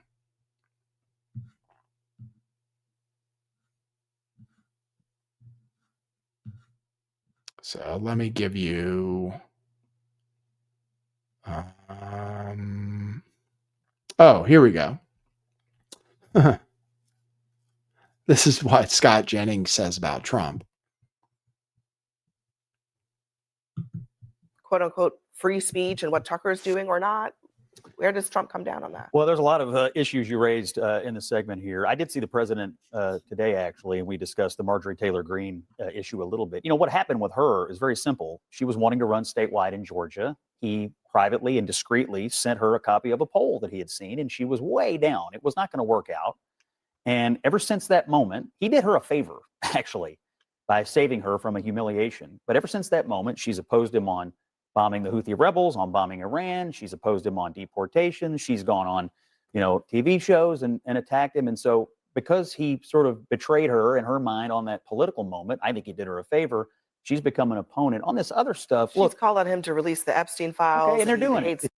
So bombing the Houthi rebels, which a lot of people from MAGA didn't approve of, which was basically probably done for Israel. Bombing Iran, which a lot of people didn't want him to do, which he did on behalf of Israel.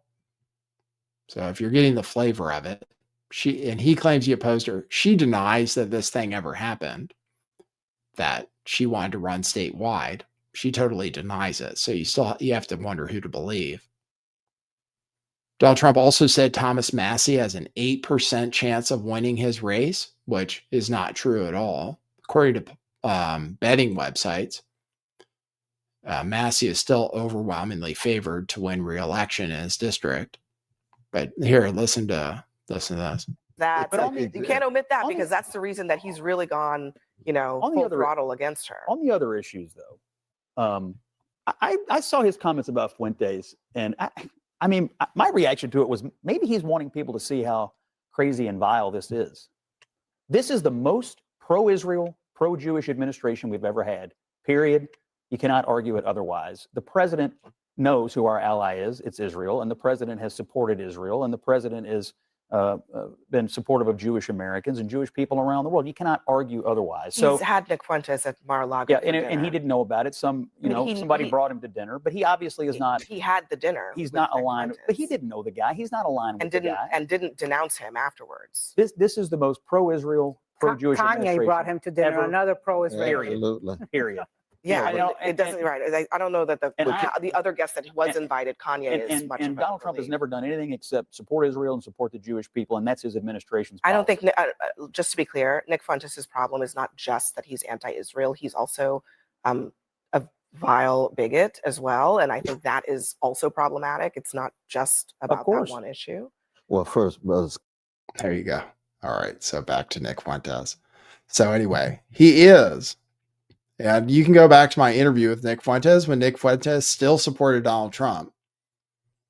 And I was like, why? Like, he's Jewish, you know? I told Fuentes, I was like, Donald Trump is Jewish.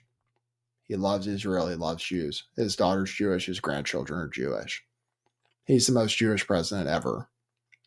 Why do you support him if you have such a problem with Jewish people and Israel? He was like, oh, humana. And now look where he is. But that's kind of the truth. Why do people not support Trump anymore? Well, people don't really support Israel that much. And is it going to destroy the MAGA coalition? Yes. At least the ones, they think they can cut out Fuentes. They think they can cut out the cancer, the anti-Semitic cancer, or whatever they want to call it. Say it's fringe. It's just not fringe. That's all. It's not fringe at all. People either don't believe it, like they don't believe it about Tucker. They don't believe he's anti-Semitic because he's kind of not. He has a problem with Israel. Lots of people have a problem with Israel. It's not that shocking. Like if you look at it, look what Israel does, you know? It's not that crazy. Look at what the Israeli people believe. It's not that weird. Here's another part of the poll. This is wild. This is the same pollster. It's wild how many disaffected Trump supporters' responses are people pushed out by H-1B. And here's a story from a guy who got replaced by H-1B. It's pretty sad. So we can listen to this. I have a few stories about people losing their jobs. This person says, I am at the end of my rope. I worked at this company for 25 years, won 2 internal awards for going above and beyond, and 2 external awards for architecting and leading the IT effort to build their online payment platform. We did it with a $3 million budget in a single year, went live with 0 defects, and has never misaligned a single payment. Was laid off in favor of an H-1B holder in February. I have applied at over 1,000 places roles since and have had 5 callbacks. Most resumes rejected within 48 hours with the ever-insulting auto email. I am going to likely lose my house and cannot even get hired at Home Depot. I have no reason to live at this point. I did what they told me to. Went to school in the ramp-up of tech, worked my way through managing a toy store, paid off my student loans, started at the very bottom and worked my way up, earned everything the hard way. Now, Anthem, he actually worked for Anthem, you can tell. They didn't really redact it well enough. Is turning over their IT to UST, an Indian body shop, under the direction of their CTO, who was fired by Nike for taking kickbacks while outsourcing all their IT. Apparently Trump, who I lost friends over, voted for 3 times, and actually got into a fight with the Brewers to wear a Trump 47 jersey, throwing out the first pitch on the same day he was shot, tells me, essentially, I am stupid, deserve this, and probably should just die already, so his billionaire buddies can make a few extra bucks, buy another yacht or golf course, and make America great again. He has done absolutely nothing for people like me. We don't matter except at election time. I hope he ends up in prison unjustly. He can sit and rot while he thinks about who he is screwing over. Probably won't be around to see it, but I can imagine it. That's a person who needs to dial 988 because he's suicidal. And if you have suicidal thoughts, text or call the suicide helpline at 988.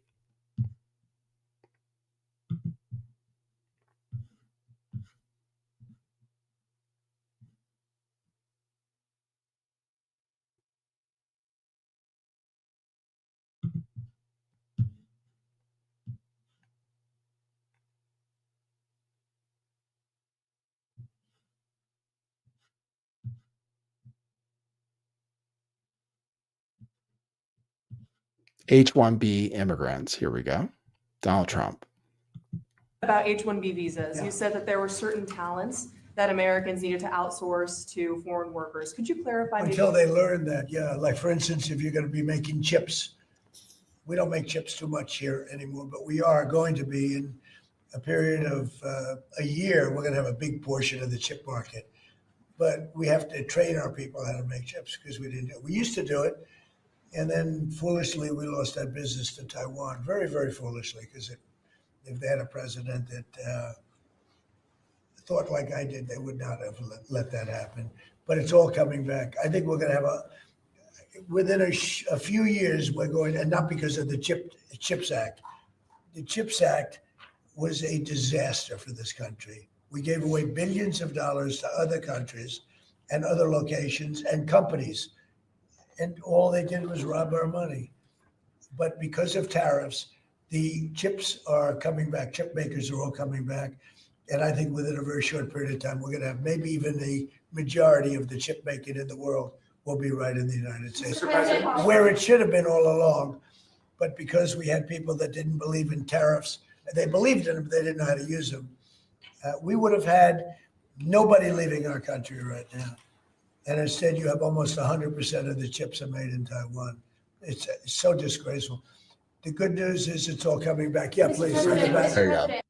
So that's the word, is that we need foreigners to train our workers and how to build things we don't know how to build, apparently, which we've forgotten how to build. Just like we forgot how to go to the moon. But that's the word on the H-1Bs, is apparently we need people to come over for stuff we're not able to do. But the problem is actually like 80% of H-1Bs is for entry-level IT bullshit.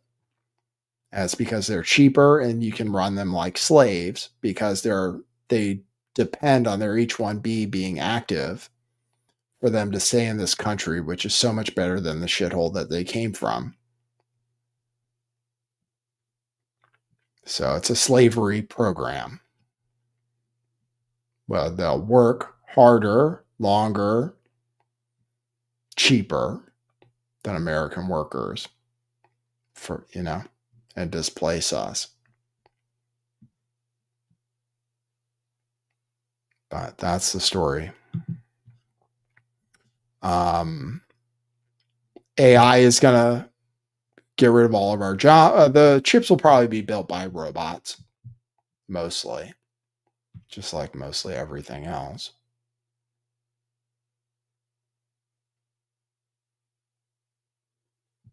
Probably mostly be made by AI. Here's John Kerry talking about AI. I have to show you that. Where should the U.S. be skating to on this question of energy, climate innovation? What's next, in your view? Well, next is here, and that's AI. And AI is going to change everything, everything about everything. I mean, white-collar jobs in America will diminish before a lot of other kinds of jobs. You don't need code writers as much anymore. You got codes getting written by the other AI models. And equally importantly, AI, we're invested in a company that's going to have the ability to be able to create virtual power plants where you actually manage through software the distribution of the energy. Do that, folks, and you don't have to build the next combined cycle gas-fired power plant. Moreover, it takes 5 years right now. It's 4 to 5 years waiting period to get a combined cycle gas turbine. So if you want to build your AI center and get it up and competitive in the next year or two, which people want to do to win against China, So you've got all those NVIDIA chips sitting around. You can't have them. 3 years are worthless, right? There So you you need the go. power sooner. Absolutely. And that's what Speed to power, as they call it. Speed to And power. renewables win on speed to power. There you go. AI replacing jobs. It's all going to happen probably next year, if I had to guess. Gemini 3 just came out. It's apparently amazing. Apparently, it blows all the other AIs away. I'll play you a clip from Nick Fuentes that like Brylan Holohan is using, and people are trying to shut Fuentes down over. We're sharing Brylan Holohan, who's the latest like homosexual influencer, has been tasked with taking down Nick Fuentes. So here's the clip that apparently takes down Nick Fuentes. So you guys can decide. He says a lot of controversial things.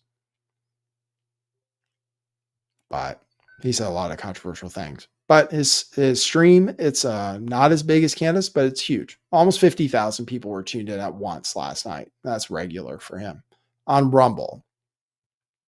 And like I said, if he wasn't banned from YouTube and podcasts, he would actually have the biggest show on earth. You can prove me wrong. But Nope, this is what he bitch. said. I want to drink it straight from the tap. I want it raw. I don't want to wait a moment. Right when the milk is good, I want to start drinking the milk. Same thing goes with women. I don't want to turn 30 and find some 20-year-old, 29-year-old woman that I have something in common with. And it's like, hey, properly aged like wine. Women don't age like wine. They age like milk. They don't age like wine. That's not how their hormones work. That's not how they work.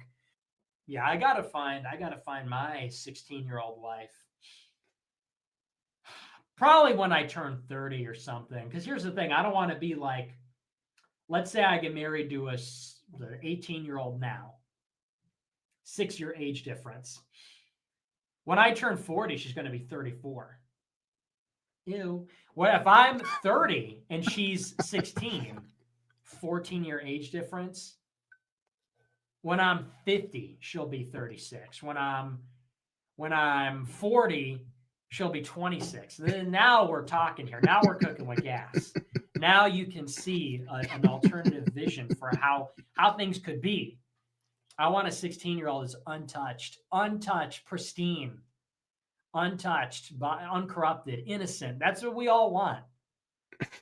And all 16-year-olds want an older guy who's like capable and strong and everything to sweep them off their feet. That's what everybody wants. That's what everybody wants. Anyway, I just don't think he's serious. That's all. But people take it seriously. They're like, oh my God, he wants a child bride. That's what they said about him. He wants a child bride. Hopefully he's not serious. Like I said, he may be a homosexual. It's possible. He has interesting opinions about relationships with women, but we don't know for sure. But if you're 30, you do not want to be with a 16-year-old. They're retarded. They're retarded. You can't, like, what are you going to do with them? But I don't know if he's ever going to have sex. He says having sex is gay. Well, he says having sex with women is gay. So, all right. Should I try to take a call or something? I guess I can open up the phone. We have enough people tuned in today. People used to enjoy the phone call portion of the show. So I'm going to open up the phone. See how that goes. 650 gay taxi is the number. 650-429-8294. I'll put up the number and give me your money, please. Thanks for the super chats. Appreciate that. And let me know if I need to keep streaming on both channels. We do have more people tuned in. I did see some comments from Twitch. We're live on Twitch too, but I think we get like 5 people tuned in there. But we're live on Twitch too. We've been chased around so much, banned so many times from YouTube, but we are back. It is the new age. It is the golden age. So I'll put up the phone number. donate to buymeacoffee.com/lifttheveil. And you can call in this phone number and we'll talk to you. 650 Taxi is the number. I could also invite, I'll just do it. Who cares? Invite guest, copy. And one of my mods needs to pin this, please. And we'll invite people. We'll see what happens. Amy Lane says, I have 2 streams on one channel. I know, vertical and horizontal. Apparently, like, that's what's recommended. So here's a StreamYard link. You can join from anywhere in the world. Mods, go ahead and pin those to the top of the chat. Yeah, we have people on. Let me see how many people we have on vertical. We have a few. There's one. Lori Helmuth is on vertical. There's Blop Jones is on vertical. Felipe Garcia is on vertical.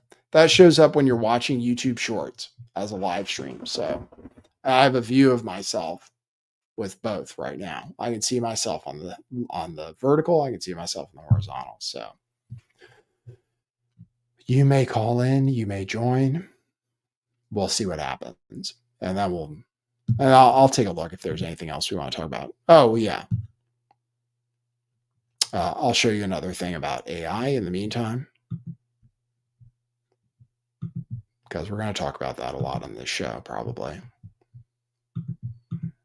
Value and productivity kind of offer to companies that are buying all your goods and your services is to automate many human tasks, is it not? Let me put it this way, right? I think people today are juggling many things, right? And people are overloaded. We've always had, back in the history, it could be a dishwasher coming to your home. I remember growing up, when we got our first refrigerator in the home, how much it radically changed my mom's life, right? And so you can view it as it automating some, but it freed her up to do other things, right? And many people, many aspirational middle classes across the West are thinking, hang on a minute, it's affecting lawyers' jobs, it's affecting creative industries, it's affecting accounting jobs, it's affecting journalism too. And they're surprised by it. And they're wondering, do you know which jobs are going to be safer? 2 things. One is, first of all, look, I think with any, I said many years ago, AI is the most profound technology humanity is ever working on. And it has potential for extraordinary benefits. And we will have to work through societal disruptions. It'll end up creating new opportunities. As an example, I think anybody, just like YouTube has done, anybody will be able to create content. You could be a high school student and a few years down, maybe envision a feature-length movie and make it, right? That's extraordinary. So it will create new opportunities. It will evolve and transition certain jobs, right? And people will need to adapt. And then there will be areas where it will impact some jobs. So as a society, I think we need to be having those conversations. And part of it is, how do you develop this technology responsibly and give society time to adapt as we absorb this technology? I think these are all very, very important and fair questions. There you go. That's what Sundar Pichai says. They've got the best AI. Everybody says so. I think I don't know, man, what's going to happen. I'll go over this. Nobody has to call in if they don't want to. And hopefully you guys pinned the link to the StreamYard in case anyone wants to join that way.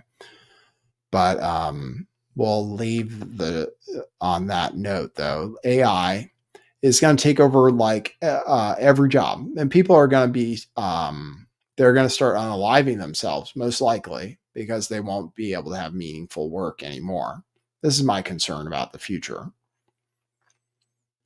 is that AI will take over a bunch of jobs. And then you'll have people like that guy who got replaced by H1B who says he's suicidal.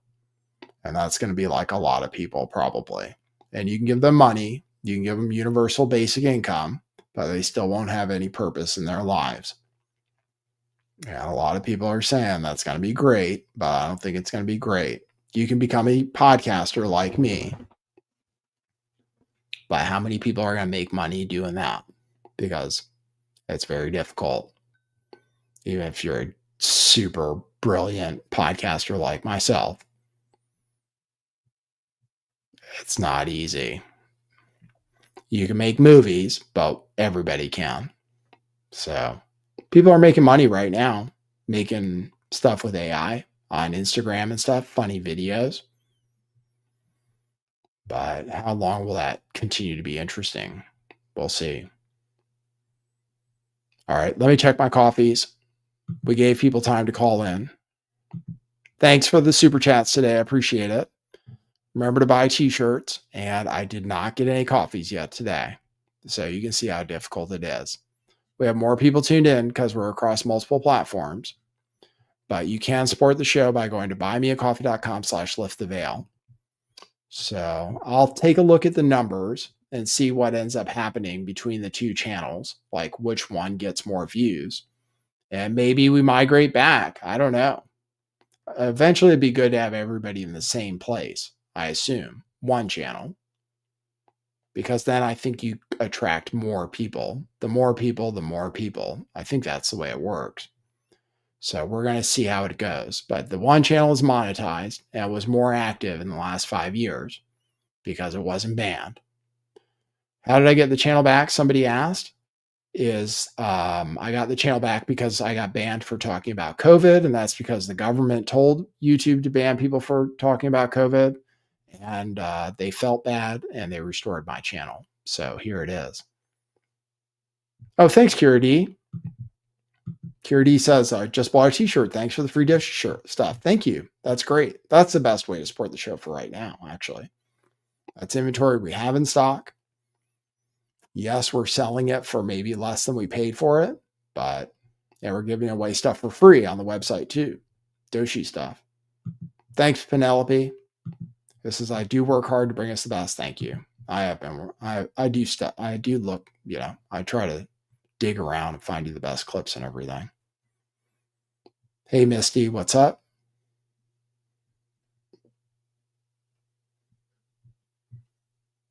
All right. So I think that's it for today. Thanks everybody for tuning in. If you want to, like I said, you can do it. The nice thing about buying me a call, or Cash App. I have Cash App at $LTV411 also. That's this one. Cash App, $LTV411. You can also donate there anytime, even when the show's not live, unlike Super Chats. Or go to buymeacoffee.com/lifttheveil. And I do have coffee. I go to coffee, I look at the news. So hopefully it was an entertaining show for everybody. Hopefully you've been educated well. And we'll be back tomorrow, 4 p.m. Pacific time, 7 p.m. Eastern time. Bitch Franklin says, can I upload my old videos? Jeep on the moon, bogus Brussels, etc. Bogus Brussels, probably not. I mean, yeah, I used to cover false flags and stuff. I'm sure that stuff is still not allowed by the rules. Jeep thing, yeah, you're allowed to talk about the fake moon landing. So if that hasn't been restored, that's a shame. So I haven't looked. Maybe more videos will be restored. I'm not sure. I gave $1, says, gonna buy you a coffee. Thanks, man. I appreciate you. You're the man. Appreciate it. Just a little bit. If I can make a little bit every day to pay for the coffee I get every day, I get coffee and cookies to run my engine. And coffee is $8 with tip. That's California for you. I sit outside, I look at the news, and I try to bring you good material. So if you want to support the show to be able to help me out, I appreciate it. That's very kind. But I will do it for free regardless. All right, guys. Thanks for tuning in. Appreciate everybody. And we'll see you at the next one. All right. If you're on the other channel, just a reminder, if you're just catching the end, youtube.com/lifttheveil is the channel with the most subscribers, which we assume is the one we want to focus on. We assume. So we'll see. Unless we're going to switch everybody back to the other channel because it's monetized. We'll see. Kira D says it's best to be subscribed to both channels. I guess. I'll broadcast on both for maybe this week. Apparently I'm allowed to, but I'd like everybody in one place so you guys can see the chat together. Makes sense. Makes sense for everybody to be on the same channel. Whichever one it is. So the other one is youtube.com/lifttheveil live. That's the other one, if you want to subscribe to it. Or if you're just addicted to giving super chats, which you can do on that channel.